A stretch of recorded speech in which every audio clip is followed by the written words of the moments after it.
How do you feel about this group heading into the first actual real game? Well, today is first time all preseason where we've had all 22 of our players. So felt really good this morning in our video room to have our team. Right, obviously, Jody and Joe just getting back. Right, we're not so sure what they'll give us this weekend, but it's nice to have everybody back.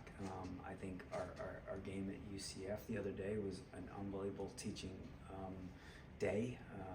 A lot of takeaways on both sides of the ball, plus set pieces, and I think our team this morning was actually also probably our best practice of preseason. And you always want to have talent, you always want to be organized, and then you want to have good energy within the group. And I think we have all those things right now.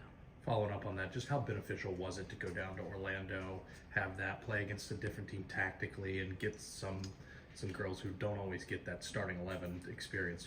Yeah, I mean, priceless. And honestly, I didn't really appreciate how beneficial it was going to be until it happened, and then even afterwards, because we wound up with a couple of kids that had some nicks. We wanted to protect them. We only had 14 field players, and 7 of those were new players, right? Whereas we came in last year and everybody was a returner minus Ekagini and 1 or 2 freshmen sprinkled in there. It was a veteran team. They all knew what to do. And so, preseason is short and you need games like that. And so we had a lot of video, a lot of individual video, a lot of team video, and massive for us, massive. We'd be in a totally different place if we didn't have that experience. You mentioned the youth, the younger players coming in this year. There was, a larger amount than last season. I guess how did those younger players, do when, facing a live action scenario like the scrimmage? Yeah, it was good. So we have technically 9, right? And 4 of those are transfers, right? So 2 of those are grad transfers. And the grad transfers, we got a goal from each of them and an assist from Farkas essentially had a goal and an assist. Leah Pace had a goal. And then Taylor and Claire both did well. But then for the 3 freshmen that were playing their first college game, that kind of just getting that experience is massive, right? You gotta take away the bright-eyed, the big lights and the pace of the game and the urgency, and every moment matters, right? And it's hot and you're sweating and you have all these things that can cloud your brain. So much goes into it. You got to get organized on a set piece. You got to get organized when we're in possession. Oh wait, but I'm tired. Oh wait, I just gave the ball away. Oh wait, this is hard. Well, none of that matters because the next moment matters. And so having to kind of get through all of that, like I said, is priceless. And especially as we go into this weekend, right, at A&M, it's one of the toughest environments, I think, as I said, last week in college soccer. Distractions, right? Things are distractions. Nothing matters but what's going on within the field, and hopefully we can get narrowed in to that and not be distracted.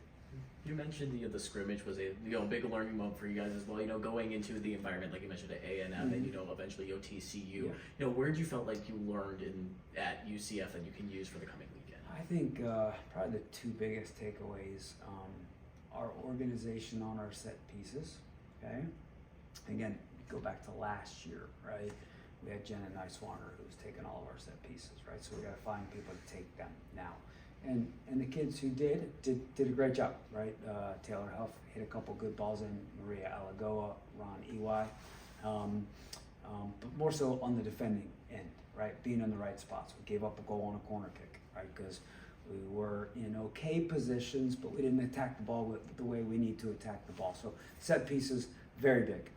And then also how we want to defend in midfield and how we want to kind of press, right? You need your team. And we went through this a little bit last year in terms of how Florida State has pressed in the past and how we wanted to press last year. We had to tweak some things a little bit, and we went through that same tweaking process in the game last week and then coming out of the game, all so that the players, and I think I said this last week, can be comfortable, right? The more players, and this is so true in all of sports, the more you know your role. Now you're doing your role and you're just playing and you're able to play fast, right? And you can be decisive, right? And max out your capabilities. And especially Leilani Nesbitt didn't play, and she's been kind of our sixth, kind of our quarterback back in there. We didn't have that quarterback, and so now we're asking someone else to be that quarterback in that role. So to have to deal with that, for all those reasons, valuable. Tactically, what sort of challenges do the Aggies represent? I know you haven't seen TCU as much, but I guess the Frogs as well. Yeah, you know, first games are always tough because you typically don't have preseason video, right? They played a couple preseason games, but we weren't able to get video on that because of kind of a no scout share situation. So we looked at video from last year. They have some veteran attacking players, athletic, good on the ball, a couple good goal scorers. Playing at Texas A&M it's usually kind of a mojo-ish place, for lack of better words. Good crowd. They like to play with energy. They've got those attacking personalities. They like to put you under pressure. They like to press you, and they like it to be a little bit hectic, right? And so for us, we got to manage their special players, right? And be organized defensively, good in our 1v1 defending, not give away fouls or giving up these set pieces. We got to be in control, right? And so whether it's those individual defending moments or whether it's when we have the ball, can we keep the ball? Can we score goals, right? Can we do some things that take away or minimize or limit some of that mojo that gets them going? Anything else?